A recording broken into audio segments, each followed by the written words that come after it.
transmisión de Facebook Live de la página de la Red Latinoamericana de Mujeres Defensoras de Derechos Sociales y Ambientales y también por la página de OLCA, el Observatorio Latinoamericano de Conflictos Ambientales. Les damos la más cordial bienvenida y agradecemos mucho que estén hoy día viendo esta presentación del informe sobre mujeres defensoras contra el extractivismo minero en el Abya Yala. Para comenzar, queremos contarles que el Observatorio Latinoamericano es una organización que se dedica a acompañar organizaciones en conflictos socioambientales. Ya tiene una larga trayectoria de décadas y es parte de la Red Latinoamericana de Mujeres Defensoras. Y parte de ese trabajo ha sido, en estos 15 años de existencia de la red, el acompañar también a mujeres, articular a mujeres en el Abya Yala, en distintos países, para poder visibilizar sus luchas y también poder acompañar sus procesos en los territorios. En esta ocasión queremos presentar el informe que es el resultado de un trabajo de un par de años y queremos, para no extendernos más, contarles que hoy tenemos a una de las coautoras de este informe, Estefanía Vega, y queremos invitarla para que hoy nos pueda presentar cómo ha sido, cómo fue el trabajo, qué motivó el hacer esta investigación y también que nos cuente de uno de los resultados de los insumos que también se generó a propósito de esta investigación, que es un mapa. Así que le damos el pase a Estefanía. Muchas gracias por acompañarnos hoy. Hola a todas, todos quienes nos están viendo en este momento. Bueno, así como feliz también de estar en este espacio, ya que poco a poco este proyecto comience a ver la luz. Quizás como comentarle como antecedentes generales de esta investigación, es que fue desarrollada en medio de la pandemia, entre los años 2020 y 2021, por 5 mujeres, compañeras, incluyéndome, integrantes hasta al menos hasta el año 2020 de todas, de la Red Latinoamericana de Mujeres Defensoras, y que contamos con diversos lugares de origen dentro de Abya Yala. A su vez, el estudio contempló un mapeo de 10 países de Meso y Sudamérica, y un total de 25 casos, es decir, es bastante grande. La metodología, o como está referenciado en nuestros apuntes metodológicos para una mirada feminista y colectiva, se construye desde una suerte de sistematización y rescate de las formas de hacer y registrar que ha tenido la red por más de 15 años de existencia, y que combina antecedentes históricos, relatos y entrevistas, etc. Todo esto centrado en 3 dimensiones principales, y que constituyen una verdadera apuesta teórica, política, ligada a las corrientes del ecofeminismo, y como son estas ideas de cuerpo-territorio, territorio-tierra y territorio organizacional, entendiendo que las afectaciones e impactos que suceden en las diferentes esferas de la vida, tanto comillas privada como comillas pública, están trastocados, o la minera o los proyectos mineros cuando llegan trastocan cada uno de estos aspectos de la vida, ¿no? Entonces, en esta investigación nos centramos principalmente en estas 3 como grandes categorías, pero también quisimos dar cuenta de las diferentes estrategias de resistencias que emplean nuestras compañeras y que están llenas de singularidades por un lado, pero también, pese a esas singularidades, están llenas también como de horizontes comunes, y eso hace que cada una de estas estrategias se hermane, por decirlo de alguna manera. En Chile específicamente abordamos 3 casos, cada uno de los cuales fue elegido por elementos que consideramos distintivos. Cuando hablo en plural, hablo de yo y también de el OLCA, que es el espacio o es la organización como nodal de la Red Latinoamericana de Mujeres, y que tienen ciertas particularidades y que estas particularidades lo hacen más distintivo que otros casos en un país que está lleno igualmente de empresas mineras. Y estas particularidades están un poco señaladas en cada uno de los títulos. El primero de ellos se denomina Las mujeres por la defensa del río Loa, en medio del desierto más árido del mundo, en el cual se contemplan las afectaciones territoriales y sociales que han vivido las comunidades de Calama y del río Loa por más de 100 años, mucho antes de que incluso la empresa que allí extrae fuese Codelco, ¿no? El segundo de ellos se denomina La digna lucha de las mujeres contra el poder del oro, y es donde hacemos referencia al caso Pascua-Lama, uno de los conflictos mineros más emblemáticos de nuestro país en este último tiempo, tal vez. Y este como carácter de emblemático está dado tanto por el cuestionable actuar de la empresa, del Estado, que fueron cimentando diferentes pasos para poder llegar a instalar este proyecto, y también, por otro lado, tiene una fortaleza que ha sido como la resistencia que se ha generado desde las comunidades y que han constituido una verdadera escuela para muchos de nosotros, quienes, no sé, nos iniciamos en el activismo tal vez a partir de este caso. Y finalmente también está Putraíntu, las mujeres y el temprano despertar territorial, y este caso en particular ejemplifica la importancia de considerar el acumulado de experiencias, por ejemplo, desde otros territorios a la hora de abordar un conflicto. Y este caso en particular ejemplifica la importancia de considerar el acumulado de experiencias, las múltiples dinámicas que son muy propias del territorio y que le dan como sus características muy particulares. Esto respecto a los casos, quizás me gustaría como comentar de una manera como una suerte como de flashback, no sé, ir un poco como hacia el final y comentar algunas como, no sé, ideas o una suerte como de comentarios finales que me quedan un poco tanto de este caso en particular, pero también del acumulado de textos y de información. Me gustaría también señalar que en este informe que ustedes van a poder ver en la página de la red, pero también en el que va a salir impreso, es una parte muy pequeña de todo lo que fue la investigación. Realmente es una investigación que para mí solamente el lado de Chile o solamente el capítulo de Chile son 35 páginas y que no se condice mucho con lo que va a salir, pero sin duda da cuenta de una manera bastante fehaciente de lo que sucede en cada territorio, ¿no?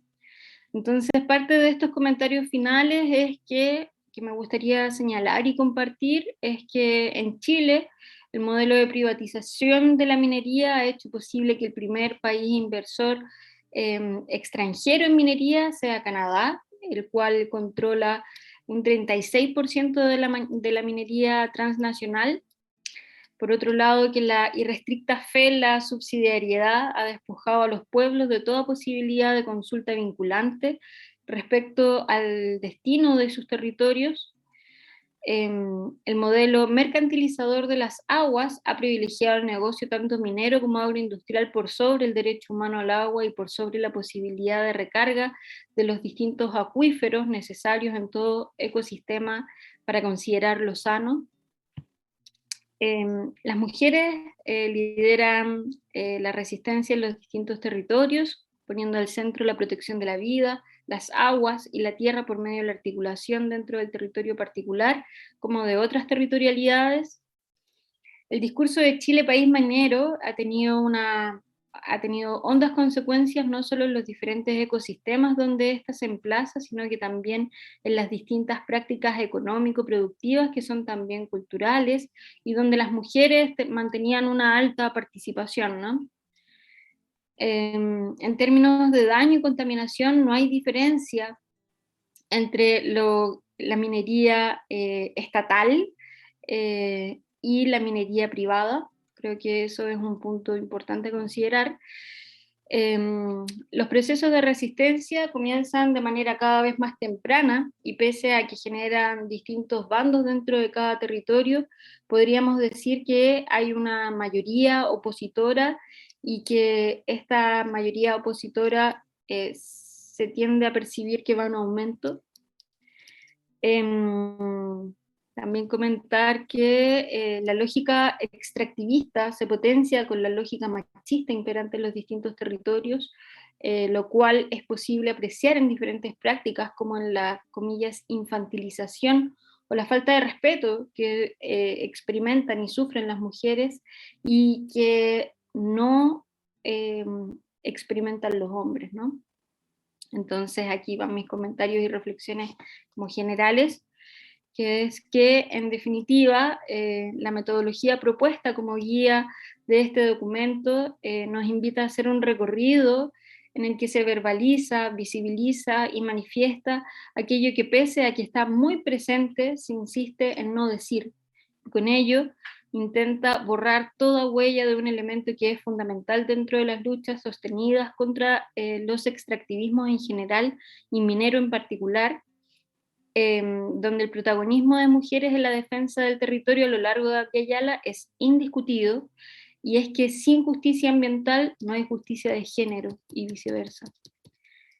Ya sea porque estadísticamente son las mujeres quienes tienden a permanecer en los territorios, o por imposiciones culturales que ubica a las mujeres como sostenedoras de la crianza de las y los hijos, o porque mantienen la huerta familiar campesina y con ella ejercen de manera autónoma aquello que denominamos desde las ciudades como soberanía alimentaria, la cual es abruptamente arrebatada por medio de este tipo de proyectos, o porque los territorios se ven de un día para otro sobrepoblados de hombres, ya sean policías, militares o trabajadores, que con dinero, alcohol o una cuota de poder, la que sea, se sienten con el derecho de pasar por sobre los derechos de las mujeres, son parte de los motivos por los que este texto se transforma en un argumento para decir que el colonialismo no ha terminado, sigue vigente y establece alianzas con el extractivismo, el cual a su vez establece alianzas con el patriarcado,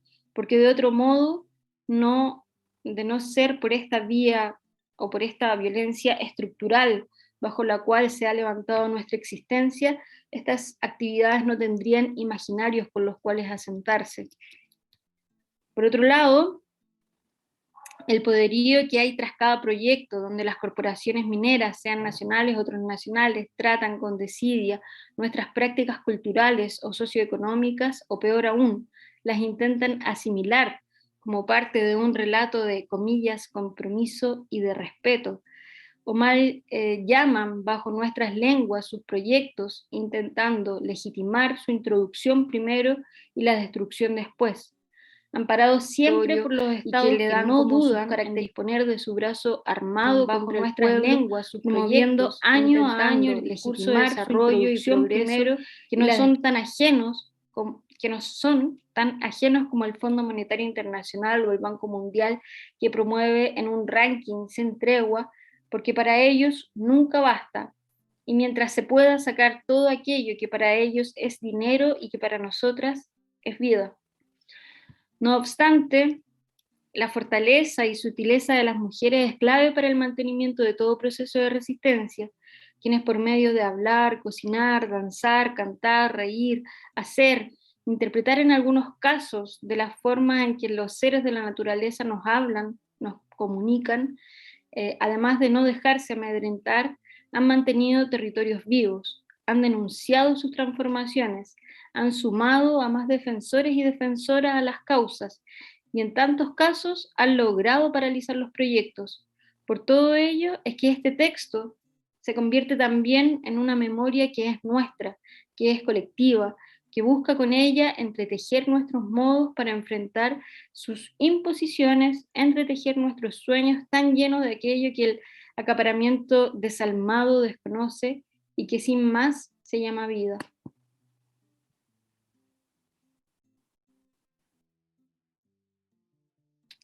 Eso. Muchas gracias, Fafi. ¿Te parece mostrar el mapa? Sí, sí, claro. Voy a compartir pantalla. Sí, no me resultó compartir pantalla recién. Bueno, un poco todo lo que comenté anteriormente está expresado en este mapa que consta de varias partes. Si uno va al inicio, perdón, podemos ir al inicio, Karen. Tal vez señalar primero que todo que este mapa es posible de encontrar en la página web de la red, que sería www.redlatinoamericanademujeres.org/mapa, donde si pinchamos llegamos exactamente a esta página, parte de un relato de donde sale este botoncito verde, dice ver publicación, y es donde ustedes van a poder donde pinchar y ver absolutamente todo el texto, que es este texto que compila los 25 casos. Tal vez lo puedes pinchar, Karen. Ahí aprovechamos de mostrar la portada, que tiene una ilustración demasiado bella y un poco también da cuenta de que este texto, además de contener una información que es fundamental, una sistematización que es muy importante y que como red ha sido muy anhelada, también es un artefacto, ¿no? El libro mismo es un artefacto que está muy bellamente diseñado, muy cuidado.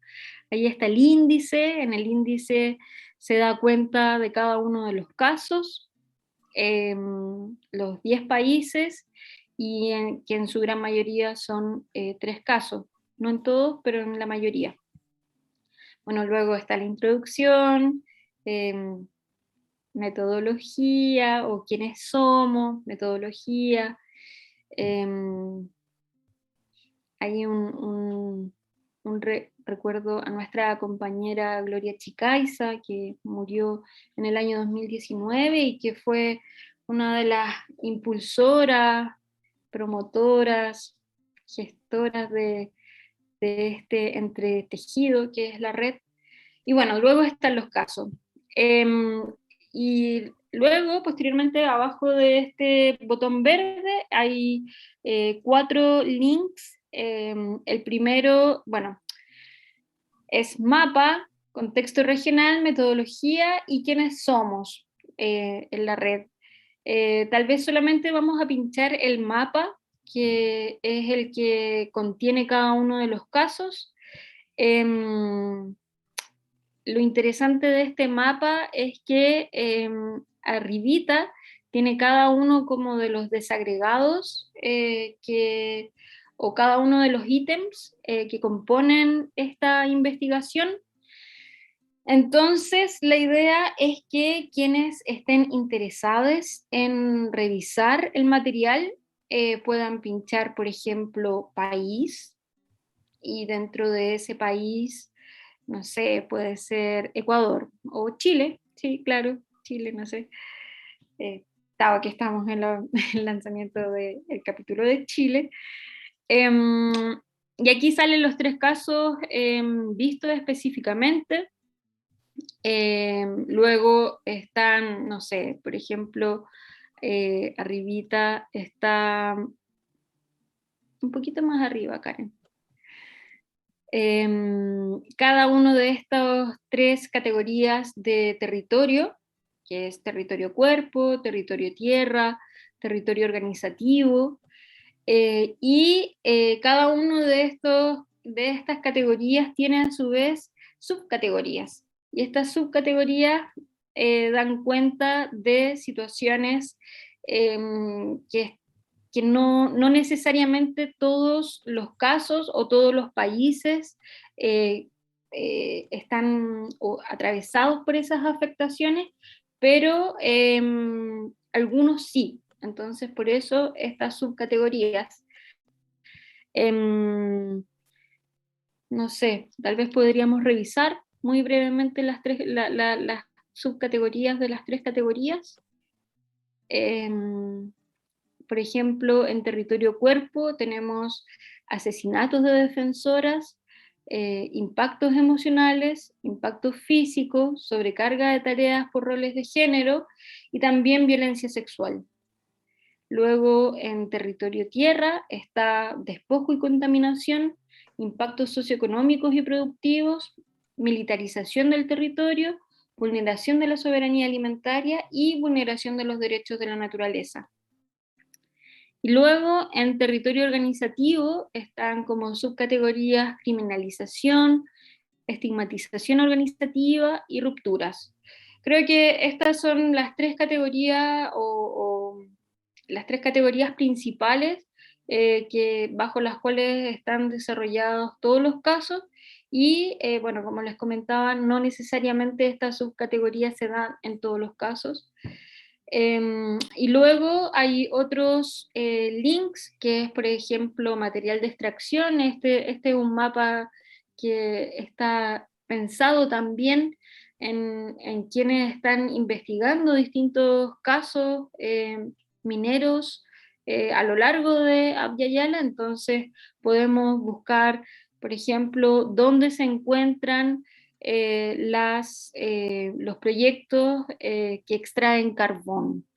Entonces ahí pinchamos y nos van a salir los distintos proyectos que, que extraen carbón, y ahí tenemos Barranquilla, bueno, ahí en Colombia,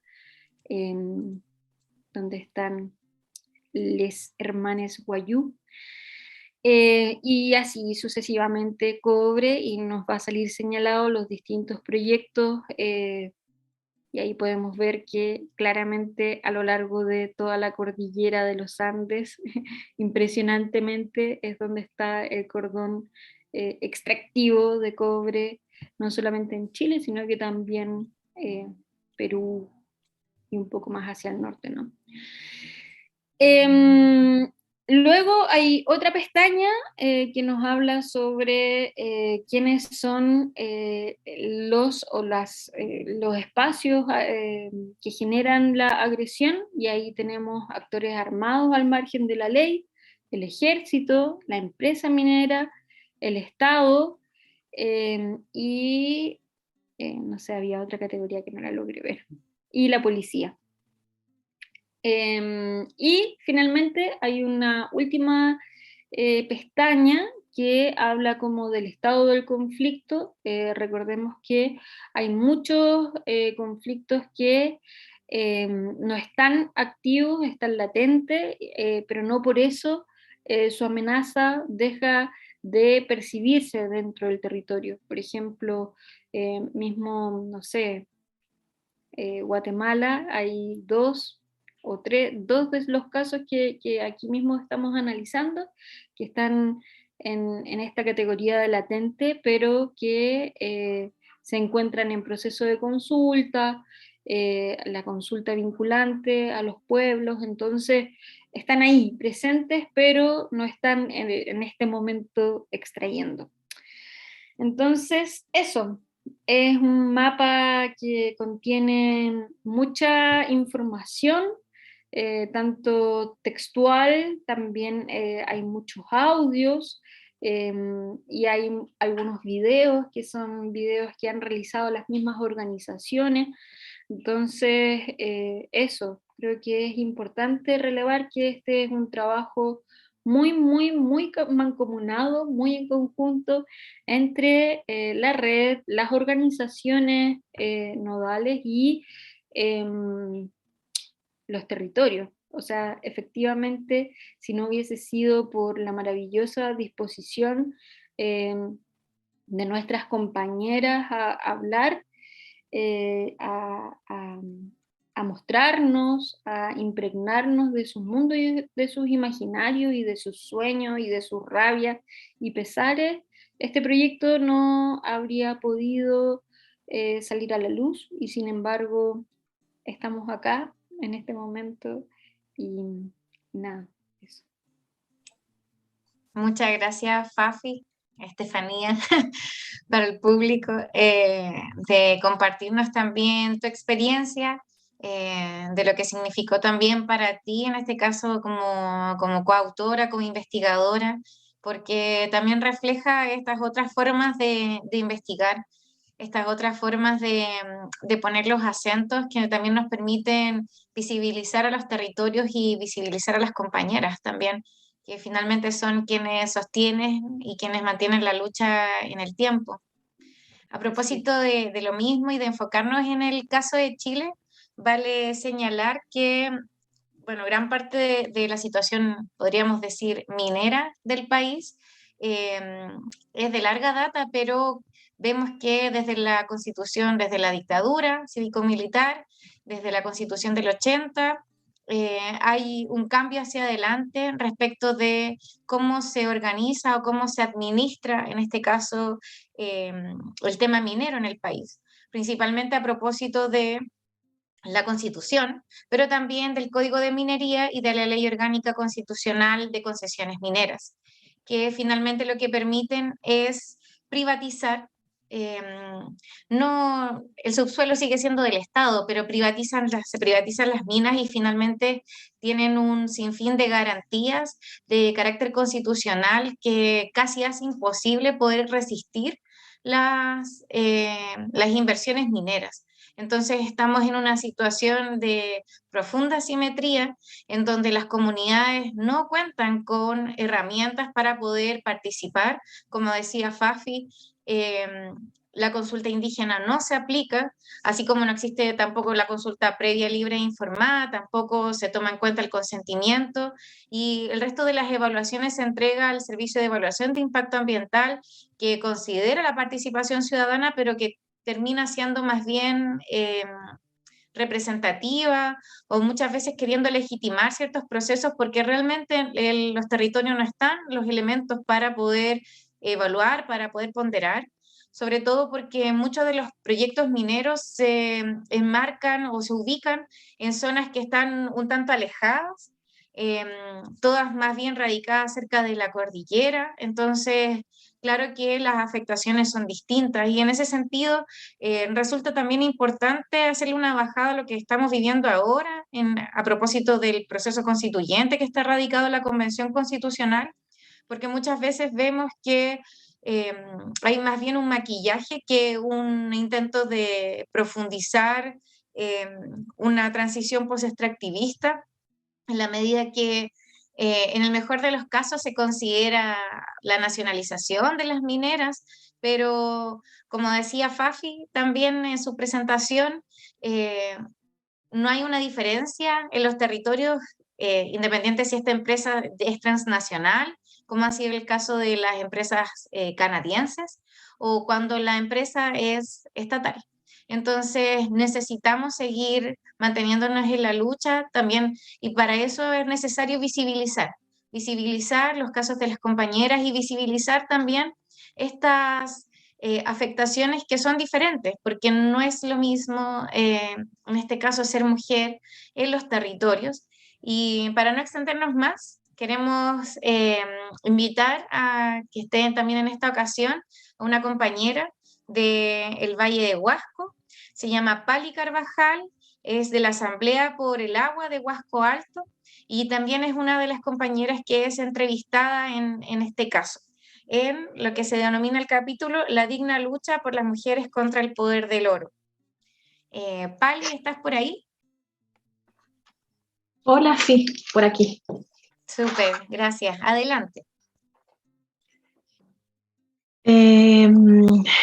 Bueno, he estado escuchando a la Fafi también y como recordando, bueno, tenemos una historia bien larga con lo que a Pascualama se refiere. Ya llevamos más de 20 años en esta lucha, ¿no? Que ha tenido de todo.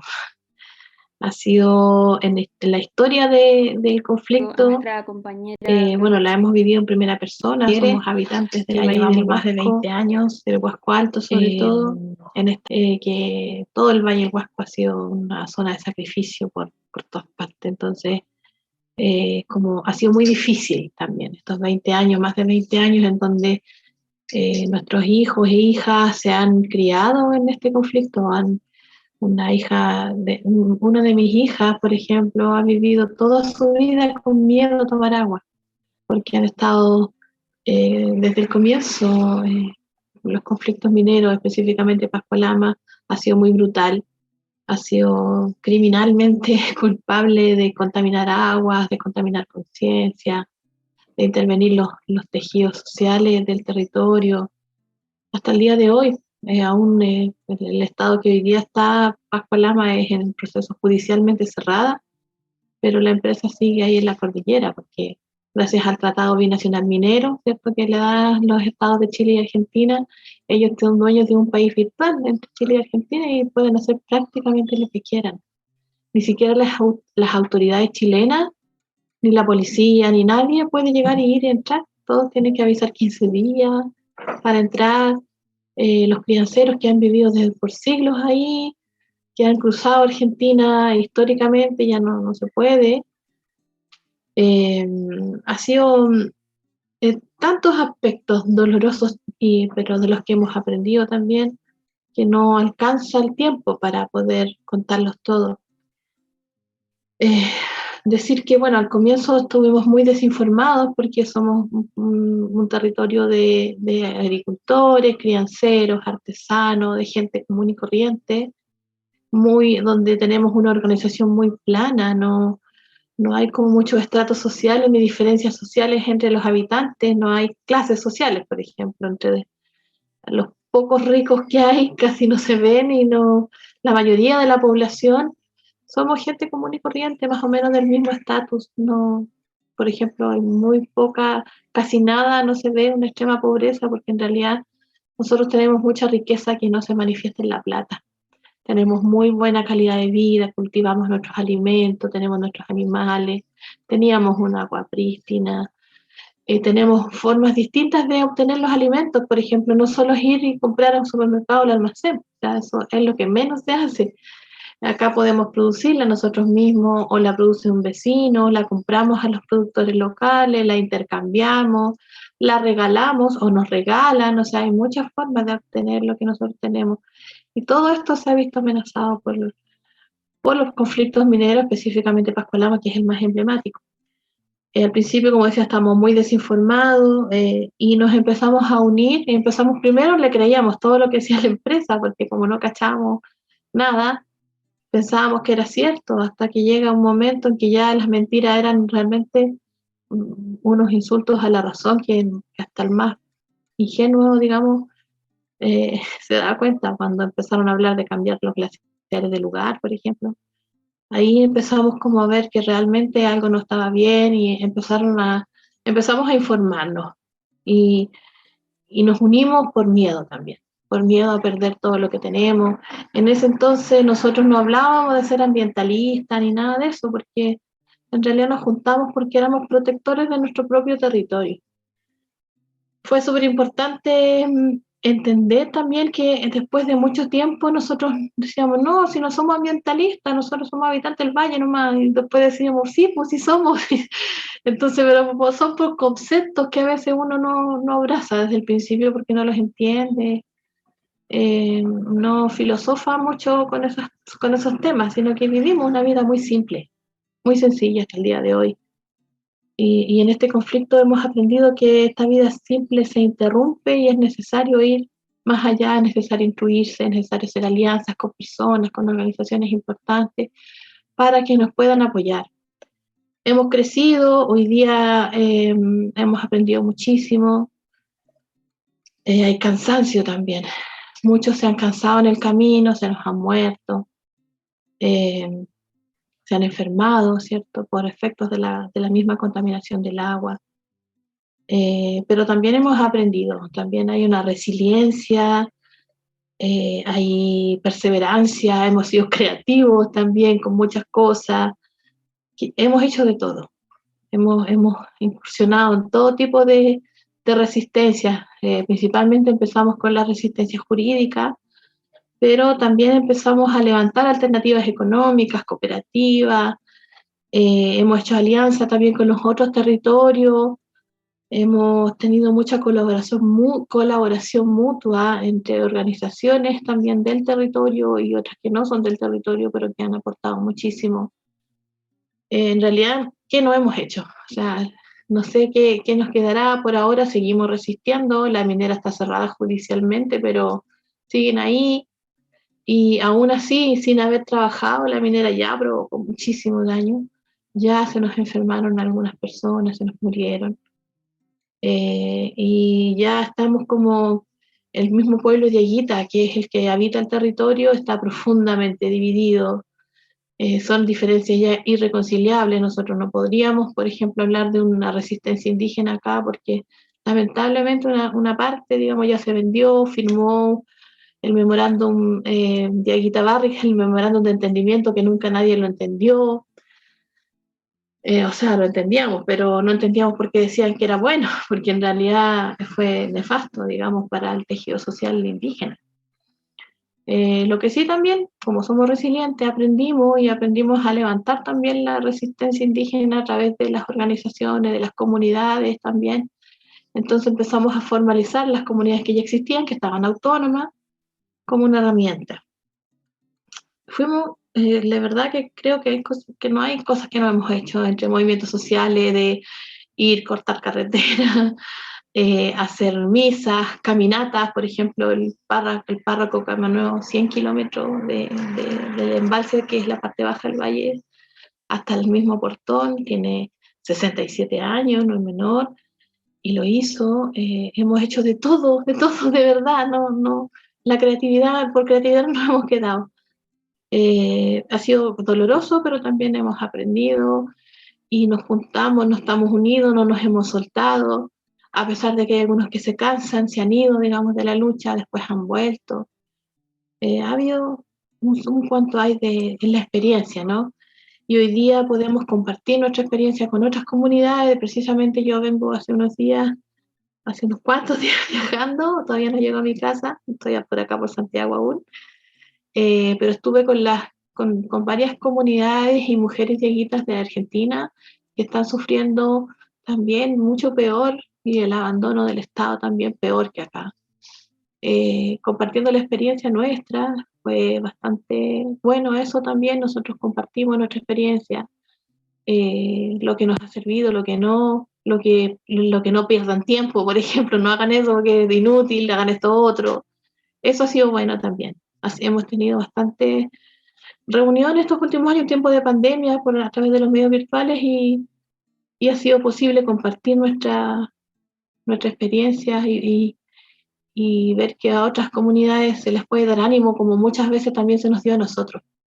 Muchas veces estuvimos alicaídos y llegaron, no sé, triunfos de otras luchas que nos ayudaron muchísimo y nos inyectaron energía y seguimos. Y creo que esa es una de nuestras responsabilidades también y de nuestro compromiso con el resto de las resistencias que están en otros territorios, con poder compartir y dar ánimo, consejo, apoyo moral, apoyo espiritual también, que es súper importante. Eso, como ustedes me hicieron como 3 preguntitas, no sé si las respondo todas al tiro, porque de ahí tengo que viajar al Valle del Huasco. Podemos darle una vuelta después, ¿les parece? Y bueno, no me queda claro, porque ya hasta las 8 puedo estar conectada y de ahí tengo que... ¿Ya les parece si le respondo a las otras dos y para quedar un poco como no quedar coja, ¿ya? La otra pregunta que me hicieron fue el papel de las mujeres en el proceso de Pascualama, de la resistencia Pascualama, que es como el proyecto emblemático, pero además tenemos otros 6 proyectos mineros en los que estamos también en la lucha, y que toda la Pascualama fue una escuela. Entonces, para nosotros, para el Estado, para la misma empresa también. Entonces, ahí hemos aprendido, sabemos que digamos, qué es lo que se viene con las otras empresas, ¿ya? Y el papel de las mujeres ha sido fundamental, ha sido súper importante, porque vivimos en un territorio en donde la influencia indígena, aunque no se le ponga nombre como indígena, pero la costumbre tradicional acá igual está muy fuerte el matriarcado. No desde el punto de vista moderno, no feminista, sino que desde el punto de la importancia de la mujer como líder de la familia, las abuelas, las madres, pero también las madrinas, las tías, las vecinas, las amigas tradicionales. Es muy importante que nos apoyemos entre nosotros y juegan un rol fundamental en las organizaciones sociales también. De hecho, nuestra vocera emblemática, que es la Constanza San Juan, es una mujer también y es muy valorada, muy querida por nosotros. Que la hemos echado un montón de menos ahora que está en la convención constituyente, entonces sé que también es muy difícil para ella estar lejos del territorio. Sigue siendo importante. Ahora, no por eso no hemos estado sujetas al machismo, ¿no? Tanto los compañeros como las compañeras hemos sufrido por el machismo, así como nosotros agresiones también directamente, sobre todo la vocera ha tenido agresiones así como importantes, que han tenido que tener denuncias, en donde mucho tiempo no pudo andar sola, por ejemplo. Eso es...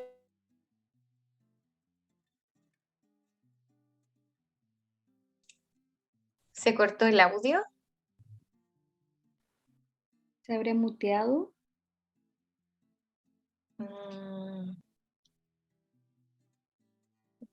Quizás se cayó la conexión, que es pan de cada día en la vida en línea. Ahí volviste. Ya, Porque como perdón, que parece sí, parece que te pegaste. Sí. Bueno, estaba diciendo que sufrimos el tema del machismo, tanto hombres como mujeres. La vocera recibió ataques importantísimos, en donde mucho tiempo no pudo andar sola, por ejemplo. Muchos de nosotros nos apoyamos, somos mujeres emprendedoras, agricultoras, donde no tenemos vacaciones, por ejemplo, trabajamos de sol a sol. Y los compañeros también, no sé, muchas, voy a poner un ejemplo, no sé, alguna vez hicieron un corte de ruta y estaban ahí los compañeros en el Valle del Tránsito, ¿cierto? Que es el otro valle donde vivo, el Valle del Carmen, porque iban a subir unas máquinas a una mina que se llama El Encierro. Entonces llegaron gente los pacos llegaron y le empezaron a decir a los compañeros que qué hacían ahí, que eran tontos, que cómo nos iban a cuidar a las mujeres, que seguro que le estaban poniendo el gol a la casa mientras ellos estaban cuidando. Eso fue lo que dijo ahí en la carretera. Entonces esas cosas también son bien violentas para ellos. Entonces nosotros tenemos una buena relación dentro de los compañeros, digamos, de la lucha. Hemos aprendido muchísimo estos más de 20 años. Y destaco el tema del matriarcado en el territorio, históricamente, que ha sido importante también para que nosotros nos estemos seguras y seamos mujeres seguras también. Por eso hemos podido estar a lo mejor tanto tiempo en esta lucha, ¿ya? Y doblemente fuerte, ¿cierto? Porque hay que resistir ante un sistema y hay que resistir ante el machismo también que viene desde afuera. Y bueno, la última pregunta era cómo contribuye este diagnóstico a procesos organizativos de mujeres defensoras o en lucha en los territorios, y yo creo que como nosotros hemos compartido nuestra experiencia, sirve eso, como contar la experiencia y contar lo que nos sirve, lo que nos sirve, lo que es útil, lo que no, cómo tomar fuerza, cómo participar de un proceso de defensa del territorio y no morir en el intento, como esas cosas son difíciles, pero se puede. Y aprender, pues, aprender, nosotros seguimos aprendiendo, compartiendo nuestra experiencia. Y también algo que es más práctico, que también ha servido este proceso porque generó jurisprudencia también, a nivel jurídico. Así que también en todos los sentidos sirve. También sirvió, nosotros contamos mucho que nosotros necesitamos también un sustento espiritual nuestra conexión especial que tenemos con la tierra, con el río, con los bancos perpetuos, ¿cierto? Que ahora le dicen glaciares, que es un verdadero vientre de agua, como contó una chiquilla por ahí, o son la fuente de vida, no solo de nuestro sustento como agricultores y como habitantes, no solo porque nos da el agua potable, sino que porque también nos da nuestro sustento espiritual. El río es el espíritu del valle y sin el río nosotros no somos nada. Eso es lo que puedo contar. Muchas gracias, Pali. Qué potentes son tus palabras, igual, no solo como para hacer hacia futuro, sino también de honrar la trayectoria que ustedes mismas han construido. Finalmente, que de alguna forma el proceso hoy en día esté paralizado, que esté paralizado hace muchos años, ha sido el trabajo de ustedes, ha sido su lucha y creo que eso eh, es importantísimo. Muchas gracias por compartirnos de tu experiencia. En Ahora le vamos realidad es como la experiencia no mía, la experiencia de la Asamblea por el Agua Huasco Alto, por las comunidades que estamos juntas. Yo solamente estoy como expresándolo a través de mi voz, pero es la experiencia de todos, no solo la mía. Mucha gente que está acá en esta lucha que digamos que merece que se mencionen, pero como somos hartos, no da el tiempo. Sí, por supuesto. Bueno, tenemos a otra compañera también de Huasco Alto, de la Asamblea por el Agua de Huasco Alto, y le vamos a dar la palabra a ella también para que nos comente de su experiencia y de la experiencia colectiva que ha significado la lucha contra Pascualama, pero también con el resto de las mineras que quieren eh, hacer sus proyectos en el valle. Irene, te damos la palabra. Hola, gracias Karen, muy buenas tardes, saludos a todos quienes nos están viendo, también a mi compañera Pali que hace rato que no la veía. Eh, bueno, primero quiero dar las gracias por la invitación y sobre todo por el trabajo, por a Fafi y al equipo por poner sus capacidades en favor de la lucha por el buen vivir, por un mundo mejor en definitiva, ¿verdad? Eso es muy emocionante que además un trabajo de tan buena calidad, un tremendo trabajo de una calidad gráfica y en términos de contenido que puede ver ahora el mapa es extraordinario. Así que estoy muy contenta de que me hayan invitado a este lanzamiento, nos hayan invitado como asamblea. Yo también adhiero a las palabras de la Pali, que nosotros estamos acá por una lucha colectiva que lleva muchísimos años. Afortunadamente ella es una de las antiguas, digamos, no vieja, porque yo soy vieja, pero ella no, pero es una de las antiguas en esta lucha y entonces puedo dar como un recorrido desde el inicio. Yo soy del Valle del Tránsito, y esto para los que no sepan está de Vallenar a la cordillera. De Vallenar hacia arriba mi pueblito está a 70 kilómetros de Vallenar, pero no puede seguir por el Valle del Tránsito arriba hasta por lo menos unos 100 kilómetros más. Hay poblado, digamos, Valeriano, Maraguín, que es uno de los últimos que está más arriba, y también, bueno, este valle tiene una particularidad que se divide en dos. En Alto del Carmen, que es el nombre de la comuna, ahí se divide en dos, entonces está el Valle del Carmen, que el pueblito más grande es San Félix, que es de donde es Pali, y yo soy del Valle del Lao, que es el Valle del Tránsito. Y, y yo me quería referir fundamentalmente al tema de la ruptura del tejido social, porque es algo que nos atañe a las mujeres. En ese sentido, la minera Barrick hizo un trabajo deliberado de ruptura de tejido social, producto de un estudio, o sea, no es casual, digamos. Hay psicólogos, hay sociólogos que a diferencia de personas como ustedes no ponen sus conocimientos y sus habilidades al servicio de las comunidades, al servicio del ser humano, sino que lo ponen al servicio del capital y de las empresas. Y gracias a su actuar es que las empresas saben cómo es que pueden hacer para romper un tejido social de una comunidad. Y en Barrick, perdón, en Alto del Carmen, Barrick lo hizo, y lo hizo de manera muy efectiva, digamos. Como decía recién la Pali, hay diferencias ya, por ejemplo, en las comunidades indígenas que son irreconciliables, digamos. Es un proceso que está muy bien diseñado, qué sé yo, y lo hacen. Sin embargo, como las comunidades también van aprendiendo, estamos, yo creo, en cierta posición como para haber superado eso, superado en el buen sentido de la palabra, en que, por ejemplo, ahora, y un ejemplo claro de cómo el tejido social se ha logrado reordenar, es que nosotros tenemos una constituyente, elegimos una constituyente producto también de un trabajo colectivo de nominación. Constanza San Juan es la vocera de la Asamblea por el Agua del Huasco Alto y lleva una trayectoria de lucha colectiva muy larga, y ella en algún momento la Asamblea se da cuenta de que ya no se puede legalmente contra la empresa. En la lucha comunitaria también es eficaz hasta cierto punto porque hay problemas que son estructurales.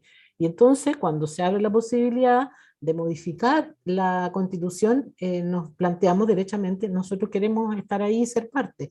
Entonces hay un proceso ahí muy interesante porque no es una movida personal de la Cota y tampoco siquiera de una asamblea, porque ese es el punto de origen, pero la Asamblea por el Agua del Huasco Alto tuvo que coordinarse con más gente, con la Asamblea Constituyente de Alto del Carmen y a su vez con la Asamblea Constituyente de Atacama, la ACA, que es la organización, la orgánica, que llevó una lista de independientes muy bien estructurada, muy bien hecha, con personas en todos los territorios, y además, recalco, muy independiente, y que además agrupó todas las luchas ambientales y sociales y gremiales de nuestra región y consiguió la primera mayoría a nivel de Atacama y la segunda mayoría personal, que es Constanza, que es ahora nuestra constituyente.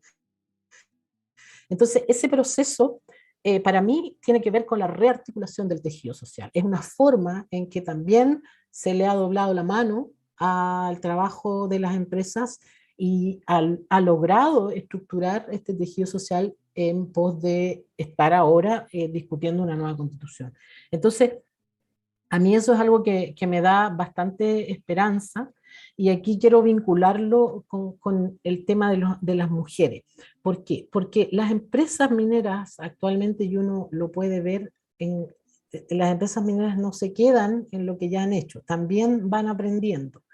Entonces, una de las estrategias que están usando tiene que ver con modificar los idearios y los aspectos simbólicos de los territorios. Hay ejemplos en Choapa y hay ejemplos también en Vallenar con Nueva Unión, que es una empresa minera que está trabajando también en nuestro territorio, pero ahora está haciendo un trabajo, todavía no entra con todo. Sin embargo, estas empresas lo que hacen es que se aprovechan de la debilidad del Estado, un Estado que el mismo sistema neoliberal ha debilitado, y entonces en ausencia del Estado empiezan a trabajar con planes territoriales que ellos mismos generan, aglutinan a las personas, cooptan a algunos, llaman a otros y a las autoridades, ¿para qué decirlo? Y entonces generan estos planes territoriales que luego tienen un componente que para mí es el más peligroso y el más siniestro, que es que empiezan a trabajar con la identidad de los territorios. Entonces, aglutinan a las comunidades y les extraen los sueños. Entonces, la pregunta es, ¿cómo se imagina usted su territorio? Hacen estos procesos de participación, digamos, y la gente, por supuesto, que si es que los llama el municipio o el gobierno regional, participa. Las mineras extraen la información ahí a través de consultoras muy bien conectadas y con mucho personal que está pensando en esto, extraen esa información y luego le devuelven a la comunidad una especie como de idea mítica de lo que podría ser su territorio, totalmente desprovista de contenido político, de una auténtica identidad de un territorio. Entonces, yo me he estado interiorizando en estas nuevas prácticas que uno de los gestores de esto es, y esto es público, es Tironi, Eugenio Tironi con su consultora, cuyo nombre ahora no me acuerdo, pero él es uno de los gestores. Esto él lo aprendió trabajando con el conflicto de Celco en Valdivia, con Acción por los Cisnes, de cómo lograr transformar entonces, porque ya no es la minera que va, como contaba la Pali, con los pacos, con los carabineros a cortar, qué sé yo, a llevar presos, ya ni siquiera es, o también, pero mucho menos esto de pasar grandes cantidades de dinero, no, sino que esto ya tiene que ver con el tomarse, el apropiarse de el ideario, de los simbolismos y de la identidad de una comuna. Y ahí me gustaría como vincularlo con el tema de las mujeres, porque yo creo que ahí es donde las mujeres tenemos mucho que ver, mucho que hacer, porque las mujeres somos en gran medida las depositarias de la memoria colectiva de las comunidades. Son las mujeres las que transmiten el lenguaje, las que transmiten, y sobre todo por lo que decía la Pali en nuestro valle, por ejemplo, esta matrilineidad existe, es verdad. Entonces, es una forma, las agrupaciones de mujeres, los grupos de mujeres, los círculos de mujeres, como sea, es una forma de resistencia, es una forma a través de la cual podemos hacer frente a estos intentos por despojar a las comunidades, por despojar a los colectivos de una identidad histórica, que en nuestro valle tuvo tanto éxito, entre comillas, por una razón muy clara, porque nuestro valle siempre ha sido un valle agrícola. Nosotros no tenemos tradición minera en el Valle de Huasco, o sí de pequeña minería, de pirquenería. Entonces, que llegar a instalarse una mega minería en la naciente de las aguas fue simplemente inaceptable. Entonces, también ahí tiene que ver mucho cómo las mujeres y la comunidad, porque las mujeres pueden actuar ahí como un factor aglutinante, pero esto por supuesto que no es solo de las mujeres, sino que tiene que ver con todo el colectivo, con toda la comunidad. Han sido, digamos, yo llegué hace unos pocos años, pero de todas maneras me siento como muy depositaria de toda la lucha y de toda la identidad de mi valle. Entonces, por eso es que a mí me pareció tan oportuno y tan válido el estudio en el que ustedes, al que nos invitaron a participar. Eso era, muchísimas gracias, y muchísimas gracias también a mi asamblea siempre por permitirme eh, ser parte de esta corriente, ¿no? Por un mundo más justo, un mundo mejor, un mundo más digno. Gracias. Muchas gracias, Irene, por tus palabras, por contarnos también de la experiencia que han vivido en el Valle. Eh, es como que se nota, en este caso, para bien y para mal, la experiencia que tienen, el recorrido que han podido realizar hasta ahora, y creo que eso alienta a las compañeras, así como estamos haciendo el lanzamiento de este informe acá en Chile. También este informe se ha lanzado con los casos de Colombia, de Ecuador, de Perú, de Bolivia, de Centroamérica. Entonces, al escuchar a todas las compañeras, vemos cómo se potencian, cómo hay un factor resiliente en las compañeras que permite que también, a pesar de las dificultades, se mantengan en pie y puedan también compartir a otras compañeras desde otros territorios esas experiencias, que son colectivas también y que van decantando con el tiempo en poder finalmente eh, estar en nuestros territorios y defenderlos, seguir siendo parte y que no sean destruidos por las mineras o por otros proyectos extractivistas.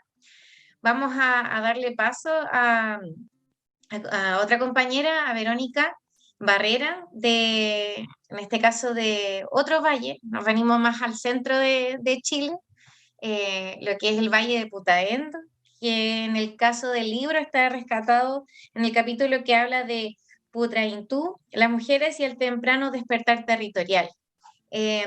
Bueno, esta comuna se encuentra acá en la región de Valparaíso, un poco más al norte de Santiago, y la situación creo que también ha sido distinta en algún sentido a propósito de estas experiencias de estas otras compañeras que llevan años en la lucha.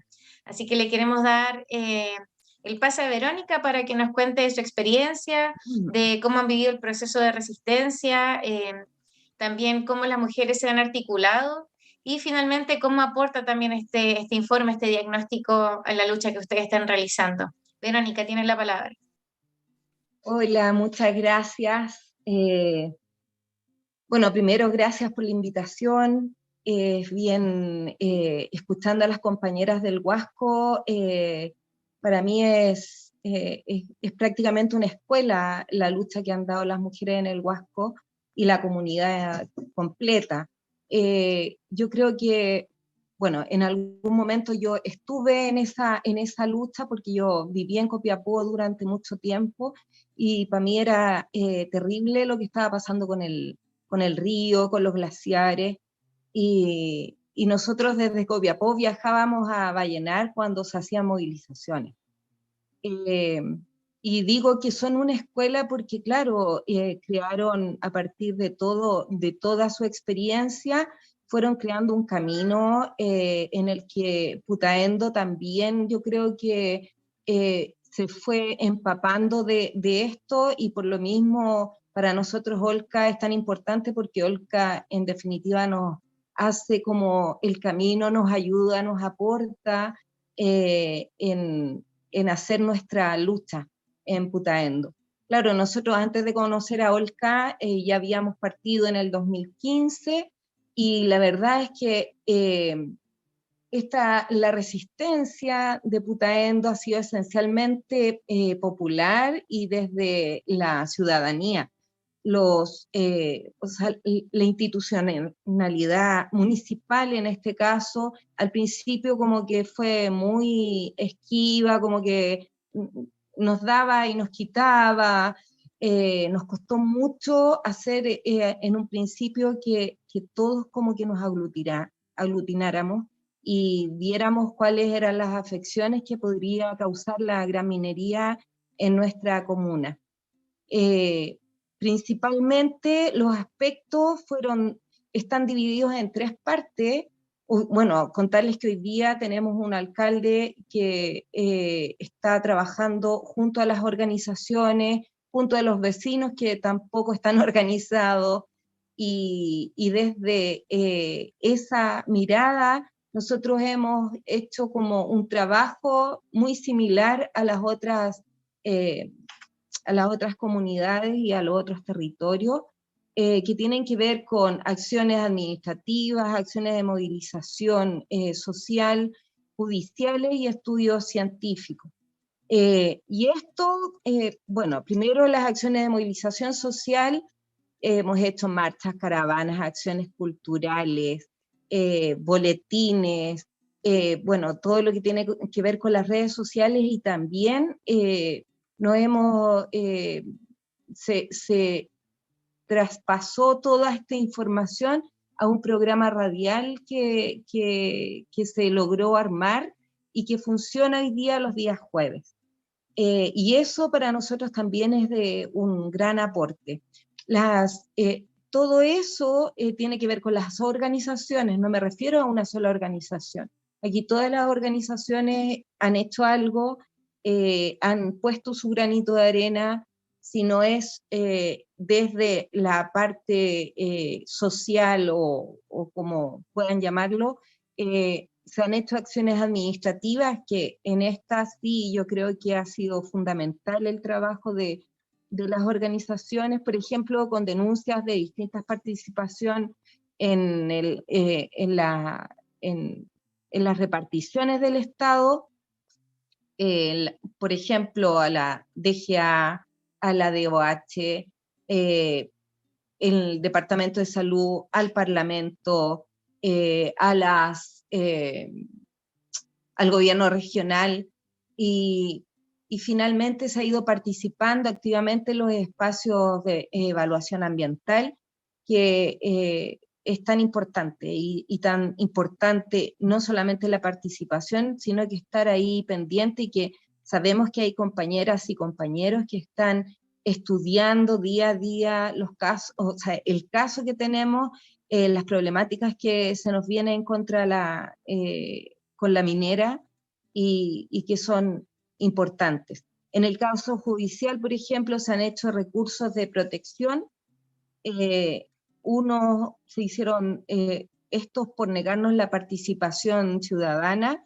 De ahí nosotros ganamos uno, y en esta parte de la participación ciudadana, yo me acuerdo que se presentaron 2000 y algo de cartas de participación ciudadana, y esto, claro, para nosotros fue, a lo mejor nosotros esperábamos que fueran 17.000, pero después supimos que cuando se hacen las cartas de participación ciudadana no siempre llegan tantas. Entonces, para nosotros era muy importante que hubiésemos logrado juntar, reunir 2000 y algo de cartas de participación ciudadana. Y bueno, aparte de eso, está todo lo que tiene que ver con los estudios científicos, que lo hacen otras agrupaciones también, y que tienen alianzas con profesionales, ya sea con botánicos, glaciólogos o geógrafos, y también nos han apoyado universidades que han permitido sistematizar la información con la que hemos estado trabajando, y que tiene que ver con los registros de todo el proceso, por ejemplo, los mapeos que se hacen, y que nos han ayudado a hacer compañeros de diferentes organizaciones y universidades. Por ejemplo, un mapeo de la historia de lucha de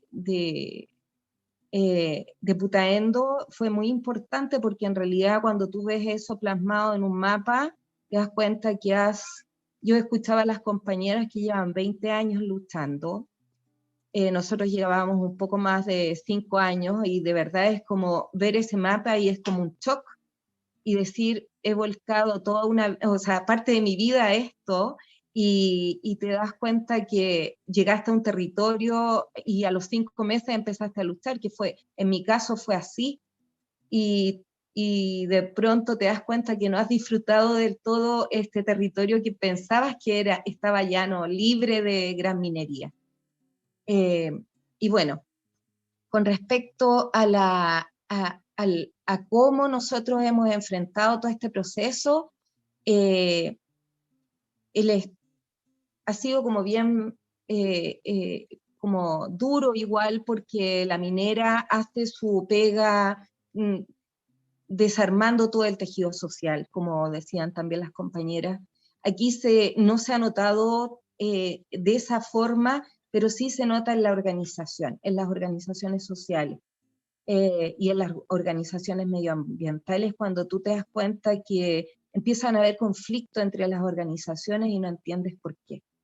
Pero todos pensamos que tiene que ver con eso, en definitiva, cómo se va metiendo siempre la minera entre la organización, y cómo trata de desvalidar el trabajo de uno o de otros, y de invisibilizar algunas personas que han sido claves en la lucha.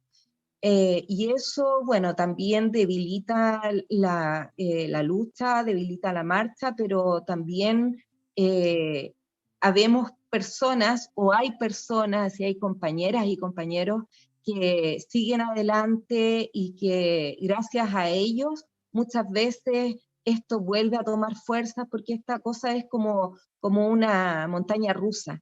De repente ves que estás ganando algo, y de repente ¡pum!, te vas y te das cuenta que caíste al abismo nuevamente, y tienes que volver a levantarte y volver a luchar. Entonces, yo creo que cuando hablan de la resiliencia es muy importante. Hoy día, la declaración de impacto ambiental, bueno, esta declaración fue aprobada en mayo del 2021 para la minera Vizcachita Holding, y se presentaron 4 recursos de reclamación, de los cuales obtuvimos o sea, de los cuales se obtuvieron 2 medidas cautelares.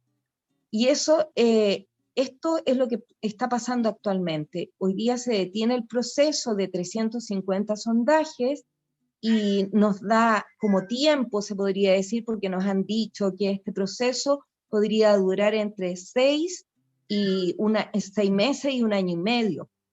Para nosotros ojalá sea 1 año y medio, porque gracias al tiempo en definitiva que se va ganando, porque claro, las organizaciones lo que hemos hecho finalmente es como buscar la estrategia de desgastar, de retrasar el avance del proyecto para que nosotros tengamos más tiempo y más tiempo de vida, que en definitiva tiene que ver con eso.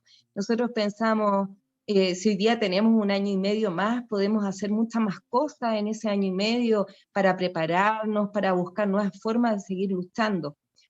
Porque si bien, según la Carta GAN de la misma minera, en el 2015 ellos ya deberían haber estado en etapa de construcción. O sea, hoy día la minera debería estar en esa etapa, en la etapa de construcción, pero con las distintas acciones realizadas por las diferentes organizaciones, aún estamos o aún están en el periodo de exploración.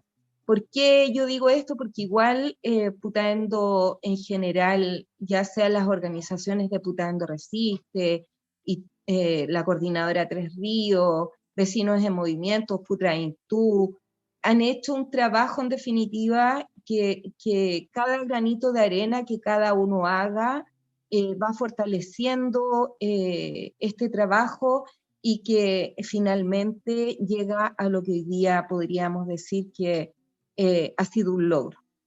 Y con respecto a al proceso de las mujeres en este tiempo, en realidad las mujeres de Putaendo han tenido un rol fundamental en la lucha. Creo que muchas ideas de las que se han logrado hacer, ya sea desde el ámbito social, cultural, judicial, siempre hemos estado presentes, ya sea firmando papeles para poder poner recursos de protección o diferentes cosas, siempre hemos estado ahí. A ver, si bien no las mujeres no todas estamos unidas en sí, cada organización tiene su grupo de mujeres y se nota que cada agrupación tiene un grupo de mujeres fuertes. Yo participo en una agrupación pequeñita que es Muferbi, pero aquí, como decían las compañeras anteriormente, el tema del patriarcado es súper fuerte, el machismo es muy fuerte porque es una zona campesina también, agricultora, agrícola y ganadera, y eso también hace que cueste que las mujeres sean tan participativas o se sientan parte de un grupo, por ejemplo, ecofeminista, y que nosotros tratamos de no nombrar el término exacto para que las mujeres no se sientan como, porque muchas veces se sienten agredidas por los términos que utilizamos. Entonces nosotros pensamos en el feminismo rural, hablamos de ese tipo de cosas y de lo importante y grande que es que las mujeres rurales sean capaces de tener la conexión con la tierra, principalmente. Y bueno, hoy tenemos como jefa de gabinete de la ministra de Medio Ambiente a una compañera que era de la agrupación de Putaendo Resiste, y para nosotros igual es significativo esto. No fue algo pensado y fue nomás. Y hoy día nos sentimos un poco más, a lo mejor, así como las compañeras con la compañera de Huasco, que está en la constituyente, que es admirable. Nosotros nos sentimos súper agradecidos en todo esto. Y con respecto al cómo contribuye el diagnóstico a los procesos organizativos, yo creo que contribuye directamente con la reorganización, en la educación de las mujeres del territorio, contribuye también al autocuidado, a la necesidad de sentir que somos una red de mujeres, pero en defensa del territorio de Putaendo, y también en resistencia a esta minera extractivista, y esto que nosotros vemos plasmado hoy día en este libro del que nos habla la Fafi, que tanto trabajó, sin duda nos hace pensar que tantas mujeres que se levantan hoy día en la lucha contra el patriarcado extractivista y ecocida de Latinoamérica, nos da fuerza para seguir en este camino de defensa del territorio, y sabemos que la minera no va a parar, pero no sé, nosotras, las mujeres que luchamos hoy día, vamos a seguir luchando aunque estemos viejitas, para que la minera Vizcachitas y otra no se instale en nuestra cordillera, porque queremos que Putaendo finalmente logre ser un pueblo libre, porque somos el primer pueblo libre de Chile, y con las mujeres defensoras que pensamos abrir esta senda hacia el río Rosín. Eso. Muchas gracias. Muchas gracias, Verónica, por tu testimonio, por contarnos también de la lucha que se está viviendo en Putaendo, y cómo también la visibilidad que le han dado al conflicto que está en una etapa no tan avanzada. Quizás esa es una de las diferencias y de las experiencias aprendidas, de poder parar las inversiones mineras antes de tener como un tajo abierto en medio de la cordillera, que resulta obviamente mucho más contaminante y que genera muchos mayores impactos. Agradecemos que puedan compartir de estas experiencias con nosotras hoy, así también con las compañeras de la red, que también van a ver y escuchar sus testimonios desde otros países. Hoy día no pudimos tener la asistencia, o sea, como de las compañeras de Calama, del río Loa, pero igual nos parece importante poder mencionar que uno de los casos que aparece dentro de este diagnóstico es el de las mujeres por la defensa del río Loa en medio del desierto más árido del mundo. Calama se encuentra, y el río Loa se encuentra en la región de Atacama, al norte de Chile, y el año 2012, a propósito de un proyecto minero que se llama Inés de Collahuasi, de Glencore Anglo American, pretendían extraer 500 litros por segundo de agua del río, además de lo que ya extraía Codelco, que es una empresa minera estatal. Y las comunidades se empezaron también a articular. Es ahí donde aparece la Coordinadora por la Defensa del Río Loa y la Madre Tierra, y donde también algunas compañeras participaron de este informe. Y en ese sentido señalan que, claro, la contaminación en Calama parece que es histórica, porque estábamos mucho más acostumbradas a que los proyectos mineros se asentaran en el desierto, tal cual nos contaban las compañeras del Valle de Huasco y de Huasco Alto en particular. Entonces, las afectaciones a propósito del tema minero, sobre todo ya desde la década del 90, donde empiezan a proliferar, las afectaciones sobre sus cuerpos aumentan, el tiempo también para las labores de cuidado también aumentan a propósito de las distintas enfermedades que empiezan a vivir niños y niñas en el territorio. Así también ha habido un despojo constante de las tierras y del agua, lo que también les ha obligado a migrar a otras ciudades como Antofagasta o Calama, en este caso para quienes vivían más hacia el interior.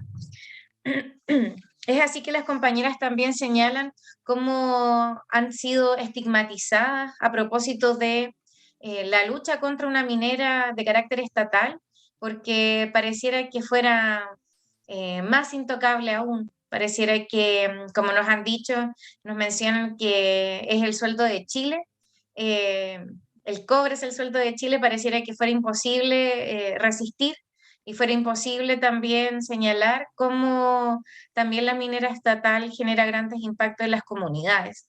Entonces, esa ha sido brevemente la experiencia de las compañeras, que también quisimos darle un momento en esta pequeña presentación del informe.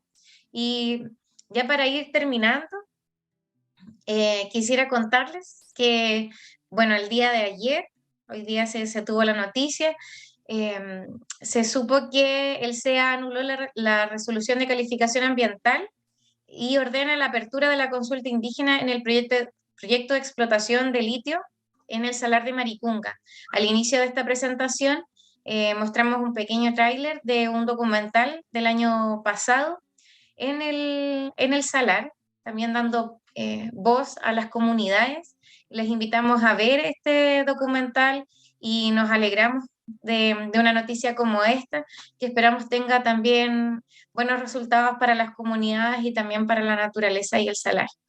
No sé si quisieran dar algunas palabras, algunas breves palabras para despedir esta instancia. Fafi, Estefanía, aprovechando que están acá todavía.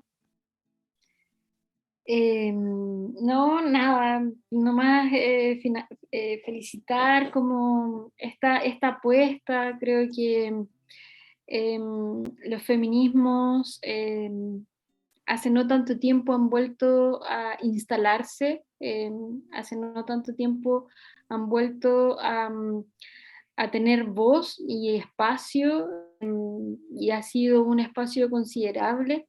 Y creo que estas transformaciones están verdaderamente removiendo los espacios organizacionales, los espacios privados dentro de la casa, los espacios institucionales, y creo que es importante visibilizar, es importante mostrar, es importante que se dé cuenta que las mujeres estamos haciendo cosas siempre, ¿no? Y estas cosas van generalmente, y no es por esencializar, pero son muchas labores que van en función de la vida, de la reproducción de la vida, de la protección de la vida. Con esto no me quiero autodenominar como provida ni nada por el estilo, porque lamentablemente el término está muy mal utilizado y en esa un poco enlodado, pero creo que estando en el momento en el que nos encontramos, estas luchas, estas resistencias se vuelven fundamentales, son efectivamente caminos que se construyen y que en el fondo aseguran futuro. Así que nada, como bacán escuchar a las compañeras, siempre es un tremendo agrado, siempre es un tremendo aprendizaje, y sabernos juntas, como entramadas, y eso. Gracias a ti, Karen, también por toda la gestión, todo bacán. Muchas gracias, Fafi. Irene, ¿algunas palabras cortitas para no alargarnos más? Palabras al cierre. Oye, yo solo quería, bueno, darles las gracias, pero sobre todo compartirles muy brevemente el tema de la convención. Yo creo que tenemos que hacer como luchadores, luchadoras por la vida, como decía la Fafi, pero nosotros luchamos por toda la vida, por la vida en general, no parceladamente. Entender que lo que está sucediendo con la Convención Constitucional es un hecho realmente histórico y único, donde más encima es un órgano paritario. Las cosas que ahí se están aprobando, que ya llevamos 118 artículos, creo, son notablemente transformadoras, independientemente de que hay cosas que a lo mejor nos gustaría que fueran mucho más transformadoras, pero no hay que perder de vista en el país en el que estamos lo mucho que ha costado esto, 30, 40 años de una constitución brutal que nos transformó como país en un lugar individualista, en un lugar que intentó matarnos nuestra solidaridad y nuestro colectivismo, y sin embargo lo estamos recuperando. Les hago un llamado a que hagan una lectura de los artículos que están aprobados. El Estado regional es una enorme oportunidad para los territorios, porque se va de verdad a descentralizar el país, se va de verdad empezar a tomar las decisiones de cerca de las comunidades. O sea, las decisiones se van a empezar a tomar en el lugar donde suceden las cosas. Entonces, eso es una mirada a mediano plazo de nuestro país muy transformadora. Se aprobaron además los derechos de la naturaleza, que puede ser algo que suene simbólico hasta el momento, pero no, se abre una puerta enorme en la lucha por los derechos, así como en algún momento las mujeres no teníamos derecho a nada. Así estamos abriendo la puerta a una naturaleza que era totalmente explotada y expoliada, y ahora resulta que se está abriendo la puerta para que tenga derechos. Así que ojo con el proceso constituyente, no se dejen llevar de repente por cosas que se dicen que están un poco teñidas del miedo, incluso de nuestro sector. Yo no digo, no, por supuesto que las cosas que dice la derecha ya sabemos de dónde vienen, pero en nuestro sector también hay críticas que yo siento que no van al fondo. Hay que ver esos artículos, hay que leerlos y ver hacia dónde estamos apuntando. Así que eso, y muchas gracias por la invitación. Muchas gracias, Irene, por compartir con nosotras. Verónica, ¿algunas palabras para el cierre? Hoy solamente darle las gracias, felicitar a la FAFI, a todos y todas quienes trabajaron en este proyecto hermoso. También decirles que sin estos espacios a veces como que se nos olvida que somos tantas las mujeres que estamos luchando a diario por estos proyectos, en contra de estos proyectos extractivistas que dañan tanto nuestros territorios y que finalmente van matando no solamente la tierra, nos van robando el agua, sino que el tejido social va dañándose profundamente. Es una noticia muy, muy hermosa la que nos diste, Karen, con respecto a lo que pasa, a lo que está pasando hoy día, y también sobre el tema de la constituyente, que para mí hoy día es como la esperanza viva de la defensa del territorio. Yo creo que nosotros tenemos que salir a la calle, hacer campaña porque esta constitución salga aprobada. No podemos quedarnos de brazos cruzados esperando que la derecha tiña este momento y esta lucha que hemos llevado por tanto tiempo en las calles de Chile para lograr esta nueva constitución y derrocar la constitución pinochetista de los 80. Eso. Y muchas gracias y felicitarlas. Gracias. Muchas gracias, Verónica, también por compartirnos. Compartimos también ahora a quienes nos ven la necesidad de estar atentas al proceso constituyente, estar atentas a lo que se está resolviendo.